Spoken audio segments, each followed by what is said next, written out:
آج پھر سے وہی بات، وہی جھگڑا۔ مجھے لگتا تھا کہ میں پاگل ہو جاؤں گی۔ اولاد کا نہ ہونا میرے اختیار میں تو نہ تھا، لیکن اس بات کی اذیت ہر چند دن بعد مجھے ہی سہنی پڑتی تھی۔ میری ساس کو اور شوہر کو وارث چاہیے تھا۔ اسی چکر میں وہ پچھلے 4 سال میں میرے 3 ایبارشن کروا چکے تھے، کیونکہ جب مجھے الٹرا ساؤنڈ میں بیٹی بتائی جاتی تھی میرے لیے یہ بہت تکلیف دہ عمل تھا کہ وہ میرا بچہ ضائع کر دیتے۔ میری ساس اور شوہر کی ضد تھی کہ انہیں بس بیٹا ہی چاہیے جو ان کی جائیداد کا وارث بن سکے۔ ان کے لیے شاید بیٹا بیٹی کا ہونا نہ ہونا اہمیت رکھتا ہوگا، لیکن میرے لیے میری اولاد کو بیٹی جان کر مار ڈالنا کس قدر تکلیف دہ عمل تھا یہ میں ہی جانتی تھی۔ ایک ماں کے لیے اولاد بس اولاد ہی ہوتی ہے، بیٹا یا بیٹی نہیں ہوتی۔ میں چپ چاپ اپنے شوہر کی باتیں سن رہی تھی، آنسو بہا رہی تھی کہ جب میری نظر اپنے کمرے کے ادھ کھلے دروازے پر پڑی۔ رحیم بخش وہیں کھڑا ہماری باتیں سن رہا تھا۔ مجھے روتا دیکھ کر اس کا چہرہ یوں تھا کہ ابھی رو پڑے گا۔ میں تمہیں آخری چانس دے رہا ہوں رمیسا، اگر چند ماہ میں تم امید سے نہ ہوئی یا تمہیں بیٹا نہ ہوا تو میں دوسری شادی کر لوں گا۔ مجھے لازمی بیٹا چاہیے۔ الیاس مجھ پر یوں برس رہے تھے جیسے اس بات کی ذمہ دار میں ہوں۔ الیاس کو نہ میرے آنسو کبھی نظر آئے تھے اور نہ ہی میری سسکیوں نے ان کے سخت دل پر کبھی کوئی اثر کیا۔ نہ انہیں اس بات کا کوئی احساس ہوا کہ ان کی بیٹے کی خواہش نے مجھے پچھلے 4 سال سے کس اذیت میں مبتلا کر رکھا ہے۔ میں نے کیا کھویا ہے؟ ان کے سر پر تو بس بیٹے کا بھوت سوار تھا۔ پتہ نہیں مائیں بیٹوں کی ایسی پرورش کرتی ہی کیوں ہیں؟ کیا بیٹا بیٹی پیدا ہونا عورت کے اختیار میں ہے؟ اگر یہ بات اختیار میں ہوتی تو 95% عورتیں بیٹا ہی پیدا کرتیں۔ الیاس کے جانے کے بعد رحیم بخش میرے کمرے میں داخل ہوا۔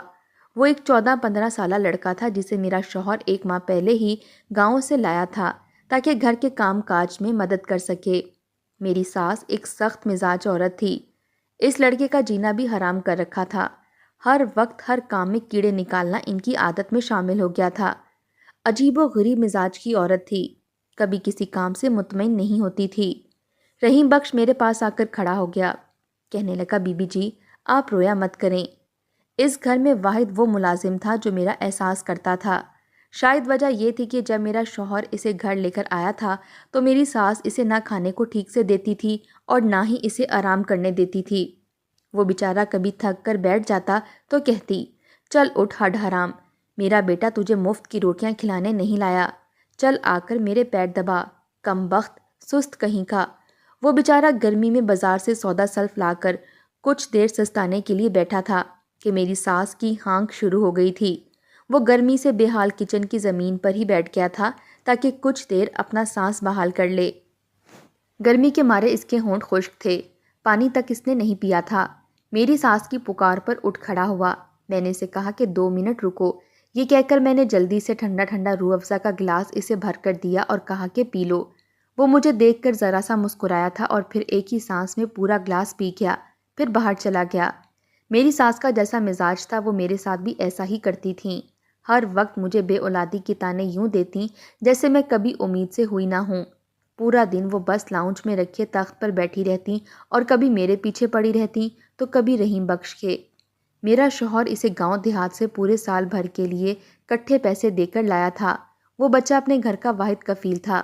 باپ نشے کا عادی تھا، اس لیے ہر وقت گھر ہی رہتا تھا۔ باقی بہن بھائی سب چھوٹے تھے۔ ماں نے اسے اس لیے بھیج دیا کہ سال بھر کا راشن گھر میں ملتا رہے گا۔ میرے شوہر کی گاؤں میں کئی ایکڑ زمین تھی جہاں گندم کی کاشت ہوتی تھی۔ میرے شوہر نے رحیم بخش کے گھر والوں کو سال بھر کی گندم دے دی تھی اور پیسے الگ دیے تھے اور رحیم بخش کو گھر لے آئے تھے۔ جب وہ شروع میں آیا تھا تو بڑا ڈرا سہما سا رہتا تھا۔ شاید وجہ اس کے گھر کا ماحول تھا۔ اس کے والد ہر وقت اس کی والدہ سے لڑتے جھگڑتے رہتے تھے کیونکہ اس کا باپ کچھ کماتا نہ تھا اور والدہ جب اسے کمانے کا کہتی تو وہ اس کی ماں کو مارنے پیٹنے لگتا۔ اس لیے کم عمری میں ہی اس نے محنت مزدوری شروع کر دی تھی۔ رحیم بخش جب بھی کچن میں میرے ساتھ کام کرواتا تو اپنے گھر کے بارے میں باتیں کرتا رہتا تھا۔ ایک بار کہنے لگا، بی بی جی مجھے تو لگتا تھا کہ بیوی سے صرف ان پڑھ جاہل لوگ گاؤں کے مرد ہی لڑتے جھگڑتے ہیں جیسا کہ میرا باپ، لیکن صاحب جی۔ یہ کہہ کر چپ سا ہو گیا تھا، پھر کہنے لگا، مجھے اس وقت صاحب پر بہت غصہ آتا ہے جب وہ آپ کو بلا وجہ ڈانٹتے ہیں، اور سچ بتاؤں یہ جو بڑی بیوی ہے نا یہی صاحب کے کان بھرتی ہیں۔ یہ سب باتیں تو میں بھی جانتی تھی، لیکن میں بھی مجبور تھی۔ میرا گھرانہ سفید پوش تھا، بس معاشرے میں اپنی عزت اور بھرم قائم کر رکھا تھا، ورنہ میرے والد کے پاس اتنا نہیں تھا کہ بیٹی کو بیانے کے بعد واپس گھر بٹھا لیں کہ شوہر اور ساس جینا محال کرتے ہیں۔ وہی ہمارے معاشرے کی 80% سوچ کہ عورت ہی صبر کا دامن نہ چھوڑے۔ نہ جانے ہر بار عورت سے ہی قربانی کیوں مانگی جاتی ہے، کبھی بیٹی کے روپ میں تو کبھی بیوی کے روپ میں۔ بہرحال میں بھی انہی میں شامل تھی۔ اپنی والدہ سے شکوہ کرتی بھی تو یہی سننے کو ملتا کہ صبر کرو۔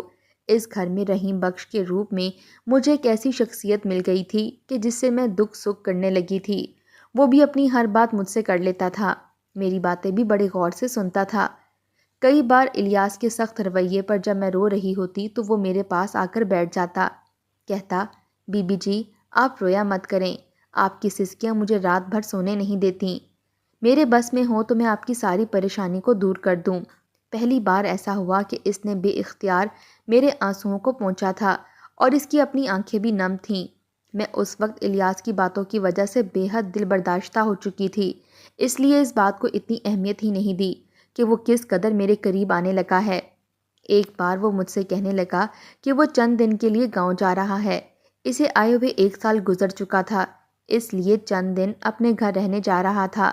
پہلی بار مجھے اس کے جانے کے بعد احساس ہوا کہ مجھے اپنا گھر کتنا خالی خالی سا محسوس ہو رہا ہے۔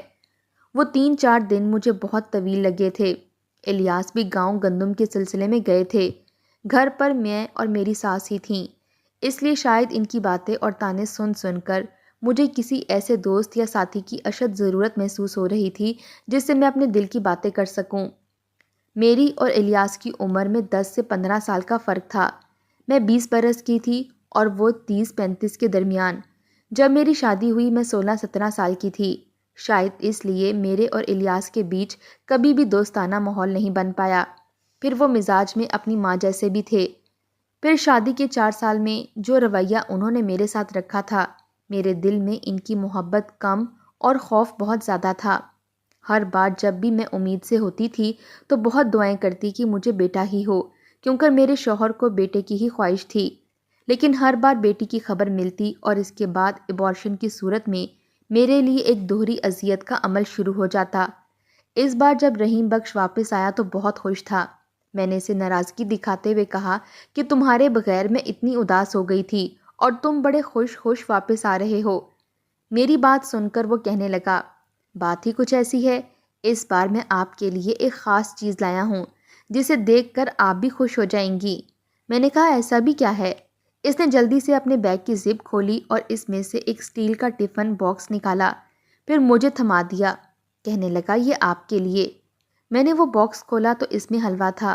میں نے حیرت سے اس کی طرف دیکھا، وہ کہنے لگا، یہ بہت خاص قسم کا حلوہ ہے، آپ روز یہ سونے سے پہلے کھا لینا، اسے جو بھی کھاتا ہے اس کے ہاں بیٹا ہی ہوتا ہے۔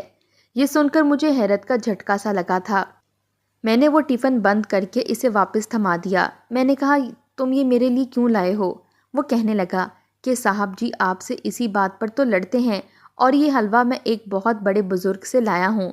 کچھ دیر تو میں اسے غور سے دیکھنے لگی، اس کے بعد میں نے وہ حلوہ رکھ لیا۔ رات کو جیسے ہی میں وہ حلوہ کھاتی مجھ پر غنودگی سی چھانے لگتی اور میں بہت گہری نیند سو گئی۔ صبح میں الیاس کے جھنجھوڑنے پر بس مشکل سے ہی اٹھی تھی، میرا سر ابھی تک بھاری ہو رہا تھا۔ وہ کہنے لگے انہیں دیر ہو رہی ہے، میں انہیں جلدی سے ناشتہ بنا دوں۔ میں اٹھ کر بیٹھ گئی، لیکن میری آنکھیں نیند کی وجہ سے ابھی بھی بوجھل سی تھیں، میرا سر بری طرح سے چکرا رہا تھا۔ مجھے پہلے کبھی ایسی نیند نہیں آئی تھی، میں تو نیند کی بے حد کچی تھی، ذرا سی آہٹ پر اٹھ جاتی، مگر آج تو ایسا سوئی تھی کہ ہوش ہی نہ رہی۔ میں نے واش روم جا کر ٹھنڈے پانی سے منہ دھویا تاکہ میرے حواس کچھ بہتر ہوں۔ میں نے ناشتہ بنا کر الیاس اور اپنی ساس کو دیا، پھر اپنے لیے اسٹرانگ چائے بنا کر پینے لگی، کیونکہ میری آنکھوں میں ابھی بھی نیند کا غلبہ باقی تھا۔ جب رحیم بخش کچن میں داخل ہوا، اس کے چہرے پر ایک مسکراہٹ سی سجی ہوئی تھی۔ مجھ سے کہنے لگا آپ کی طبیعت کیسی ہے؟ میں نے کہا بس سر میں درد ہے۔ آج پہلی بار مجھے یہ لگا کہ وہ مجھے بڑے غور سے دیکھ رہا ہے۔ مجھے اس کی نظروں سے پہلے کبھی بھی اتنی الجھن نہیں ہوئی تھی جتنی آج ہو رہی تھی۔ میں نے خود کو جھٹکا اور اسے ناشتہ بنا کر دے دیا۔ کچن کے کام مجھ سے آج ٹھیک طرح سے نہیں ہو پا رہے تھے، میرا دماغ سن تھا، مجھے نیند آ رہی تھی۔ میں نے بس مشکل سے ہی دوپہر کا کھانا بنایا اور جا کر اپنے کمرے میں سو گئی۔ شام تک میری آنکھ کھلی تو میری طبیعت کچھ بحال ہوئی تھی۔ مجھے خود پر حیرت تھی کہ میں کیسے اتنا سو سکتی ہوں کہ مجھے ہوش ہی نہ رہے۔ میں جب کمرے سے باہر آئی تو میری ساس مجھے تانے دینے لگی کہ مجھے گھر کی پرواہ نہیں ہے، ایک بچے پر گھر چھوڑ کر میں دن بھر سوتی رہتی ہوں۔ میں نے اپنی ساس کو کوئی جواب نہ دیا۔ میں تنگ آ چکی تھی ان کی ہر وقت کی نکتہ چینی سے۔ میں کچن میں آئی تو رحیم بخش عجیب سے انداز سے مسکرا رہا تھا اور ساتھ ہی ساتھ آٹا گوندھ رہا تھا۔ میں نے کہا کہ تم آٹا کیوں گوندھ رہے ہو؟ تو کہنے لگا تاکہ آپ آرام کر سکیں۔ میں نے کہا تم رہنے دو، میں کر لوں گی، لیکن اس نے میری ایک بھی نہیں سنی۔ کہنے لگا میں کر لوں گا بی بی جی۔ یہ کہہ کر وہ آٹا گوندھنے لگا، لیکن میرے ساتھ یہ ایک ہی بار نہیں ہوا تھا۔ میں جب بھی رات کو وہ 1 چمچ حلوہ کھاتی میں یوں ہی سونے لگی تھی۔ دوسری بات جو میں نے نوٹ کی کہ دن بدن رحیم بخش کی صحت گرتی جا رہی تھی۔ میں جب اس سے وجہ پوچھتی تو وہ ٹال جاتا، لیکن مجھے بڑے غور سے دیکھنے لگا تھا۔ میرے حصے کے زیادہ تر کام بھی وہ خود کرنے لگا تھا، کیونکہ میں دن میں بھی سوئی رہتی تھی۔ 1 ماہ بعد ہی میری طبیعت گھبرانے لگی۔ مجھے کچھ بھی ہوش نہیں تھا۔ جب میں ڈاکٹر کے پاس گئی تو اس نے مجھے حاملہ ہونے کی خوشخبری سنائی، لیکن میرے دل میں پھر سے وہی خوف اٹھنے لگا تھا کہ کہیں پھر سے میری بیٹی نہ ہو جائے۔ میں پھر کسی بھی کرب سے نہیں گزر سکتی تھی۔ میرا شوہر بھی مجھ سے کہنے لگا کہ اگر اب کی بار تمہاری اگر لڑکی ہوئی تو تمہیں طلاق دے دوں گا۔ میں پہلے خوف زدہ تھی۔ اس پر اپنے شوہر کی دل دہلا دینے والی بات سن کر میری رنگت ہی اڑ گئی تھی۔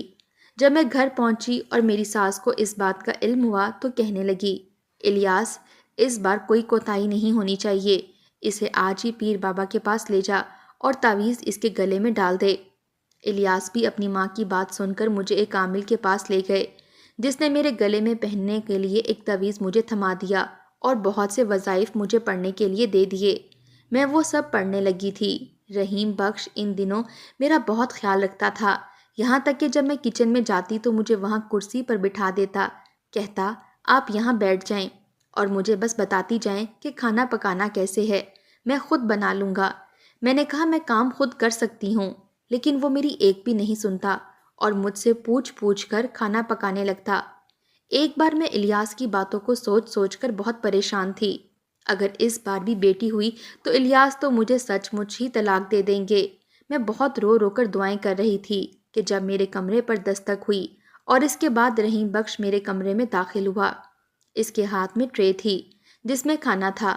مجھے روتے دیکھ کر اس نے وہ کھانے کی ٹرے بیڈ پر رکھی اور خود میرے پاس آ گیا۔ کہنے لگا آپ کیوں رو رہی ہیں؟ میں نے اسے اپنی پریشانی بتا دی۔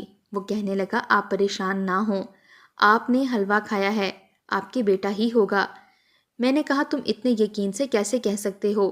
کہنے لگا میں نے بہت منتیں مانی ہیں آپ کے لیے، آپ دیکھ لینا آپ کے بیٹا ہی ہوگا۔ میں اس کا یقین دیکھ کر حیران تھی۔ میں نے کہا اللہ کرے ایسا ہی ہو۔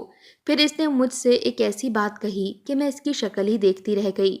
وہ یہ کہہ کر باہر چلا گیا اور میں ہکا بکا سی اسے دیکھنے لگی۔ وہ اتنی سی عمر میں کیسے یہ بات کہہ سکتا تھا؟ پہلی بار مجھے یہ احساس ہوا کہ شاید میں اس سے ہر بات کر کے اچھا نہیں کرتی۔ میری مجبوری اور بے بسی یہ تھی کہ مجھے کیسے دوست کی ضرورت تھی جسے میں اپنے دکھڑے سنا سکوں، کیونکہ میری ماں بھی میری بات نہیں سنتی تھی۔ وہ لڑکا شروع سے ہی میرا ہمدرد بنا تھا، پھر اپنے گھر کی بھی بات مجھ سے کر لیتا تھا۔ میں نے اس سے باتیں کرنا شروع کر دیں۔ شاید میری باتوں کے سلسلے سے ہی اس کی ایسی جرأت ہوئی تھی۔ میں نے سوچ لیا کہ اب اس سے ایسی بات نہیں کروں گی۔ میں نہیں جانتی تھی کہ وہ مجھے یہ بات بھی کہہ جائے گا۔ میں نے کہا کہ اگر اس بار بھی مجھے بیٹی ہو گئی تو الیاس مجھے طلاق دے دے گا۔ کہنے لگا آپ کیوں فکر کرتی ہیں، آپ کے بیٹا ہی ہوگا۔ میں نے کہا کہ اگر بیٹی ہوئی تو؟ میری بات سن کر وہ بولا کہ پھر آپ سے میں شادی کر لوں گا۔ یہ کہہ کر وہ میرے کمرے سے باہر نکل گیا اور میں اسے ہکا بکا دیکھنے لگی تھی۔ مجھے شدت سے اپنی غلطی کا احساس ہونے لگا تھا۔ میں تو اسے بچہ سمجھ کر اپنے دل کی باتیں کر دیتی تھی، لیکن وہ میرے بارے میں اس انداز سے سوچنے لگا تھا۔ چند دن میں نے اس سے بالکل بھی بات نہیں کی۔ میرا اکھڑا رویہ دیکھ کر وہ مجھ سے معذرت کرنے لگا، کہنے لگا وہ جذبات میں غلط بول گیا تھا۔ میں نے کہا تم نے ایسا سوچ بھی کیسے لیا؟ وہ کہنے لگا مجھ سے آپ کے آنسو دیکھے نہیں جاتے، اور جب آپ کا شوہر آپ کے ساتھ بدسلوکی کرتا ہے تو مجھے بہت برا لگتا ہے۔ میں نے کہا مجھے تمہاری یہ بات بہت بری لگی ہے۔ وہ کان پکڑ کر مجھ سے معافی مانگنے لگا کہ آئندہ مجھ سے ایسی بات نہیں کرے گا۔ اس کے بعد میں نے غور کیا کہ وہ رات کو روز باہر چلا جاتا تھا اور صبح فجر کے بعد ہی لوٹتا تھا۔ میں نے اس سے کئی بار پوچھا کہ وہ کہاں جاتا ہے تو وہ کہتا جب آپ کے بیٹا ہو جائے گا پھر بتاؤں گا۔ میں نے بہت کوشش کی کہ وہ مجھے بتا دے لیکن اس نے کچھ نہیں بتایا۔ ایک بار الیاس گاؤں جانے لگے تو رحیم بخش سے بھی کہنے لگے کہ وہ بھی ان کے ساتھ چلا جائے، اپنے گھر والوں سے مل آئے، لیکن اس نے انکار کر دیا۔ کہنے لگا بیگم صاحبہ کی طبیعت ٹھیک نہیں ہے، اس لیے میں ابھی نہیں جاؤں گا۔ الیاس کے جانے کے بعد میں نے یہ بات محسوس کی کہ وہ مجھ سے رات دیر تک باتیں کرنے لگا تھا۔ ایک بار کہنے لگا آپ کو اندازہ ہی نہیں ہے کہ میں آپ سے کتنی محبت کرتا ہوں۔ آپ شاید اس بات کا اندازہ ہی نہیں لگا سکتی کہ میں آپ کی خاطر کس حد تک جا سکتا ہوں۔ مجھے اس کی باتیں بہت عجیب و غریب لگنے لگی تھیں۔ میں نے کہا کہ میں الیاس سے بہت محبت کرتی ہوں۔ میری یہ بات سن کر وہ ہنسنے لگا، کہنے لگا آپ کو صاحب اس قابل لگتے ہیں کہ ان سے محبت کی جائے؟ صاحب کو آپ کی قدر ہی نہیں ہے۔ یہ کہہ کر وہ اٹھ کر کھڑا ہو گیا، پھر کہنے لگا کاش کہ میں آپ سے بڑا ہوتا۔ یہ کہہ کر وہ اپنے کوارٹر نما کمرہ تھا جہاں وہ رہتا تھا چلا گیا، اور میں اس کی عجیب و غریب قسم کی باتوں سے الجھنے لگی تھی۔ کبھی سوچتی کہ کاش جیسی محبت رحیم بخش مجھ سے کرتا ہے الیاس کیوں نہیں کرتے، کاش کہ وہ شوہر ہونے کے ساتھ ساتھ ایک اچھے دوست بھی ہوتے تو میری زندگی زیادہ سہل ہو جاتی۔ وقت یوں ہی گزرنے لگا تھا۔ جب 3 ماہ گزر گئے تو میری ساس مجھے ڈاکٹر پر لے کر گئی کہ بیٹی ہوگی یا بیٹا، اور خوف کے مارے میری رنگت پیلی پڑ چکی تھی۔ اگر بیٹی ہوئی تو پھر سے ابارشن کی مصیبت اور طلاق۔ مجھے جب لیڈی ڈاکٹر نے الٹرا ساؤنڈ کے لیے بلایا تو میرا دل جیسے میرے سینے میں تھم گیا تھا۔ نہ جانے میری قسمت میں کیا لکھا تھا۔ الٹرا ساؤنڈ والی جب میرا الٹرا ساؤنڈ کر رہی تھی تو اس کے چہرے پر ایک پریشانی سی تھی۔ میں نے دھڑکتے دل سے پوچھا کیا بات ہے، کیا پھر سے بیٹی ہے؟ میری بات سن کر وہ بولی عجیب بات ہے کہ اس بار الٹرا ساؤنڈ میں کچھ نظر نہیں آ رہا، اسے جنس کا اندازہ ہی نہیں ہو رہا۔ اس نے کئی بار میرا الٹرا ساؤنڈ کر ڈالا، پھر کہنے لگی کہ شاید چند ماہ بعد پتہ چل جائے، لیکن عجیب بات تھی کہ پورے 9 ماہ کئی بار الٹرا ساؤنڈ کروانے کے باوجود یہ معلوم نہیں ہو سکا کہ میں بیٹے کو جنم دینے والی تھی یا بیٹی کو۔ آخر کار وہ وقت بھی آ گیا جس دن ہاسپٹل جانا تھا۔ رحیم بخش مجھے بہت اداس لگ رہا تھا۔ میں نے نم آنکھوں سے اسے کہا کہ میرے لیے دعا کرنا۔ کہنے لگا آپ کو کیا پتا آپ کے لیے کیا کیا کیا ہے میں نے۔ میں ہاسپٹل چلی گئی تھی۔ مجھے اپنے کانوں پر یقین نہیں آیا جب مجھے ڈاکٹر نے یہ کہا کہ میں نے ایک بیٹے کو جنم دیا ہے۔ میں نے سکون کا سانس لیا تھا۔ میرے سر سے جیسے ایک بھاری بوجھ اتر گیا ہو۔ باہر میرا شوہر اور میری ساس دونوں ہی بہت خوش تھے۔ میرے شوہر نے پورے سٹاف کو مٹھائی کھلائی تھی۔ میں ڈیلیوری کے بعد بے ہوش ہو گئی تھی۔ جب مجھے ہوش آیا اور میں نے اپنا بچہ دیکھا تو میرے ہوش ہی اڑ گئے۔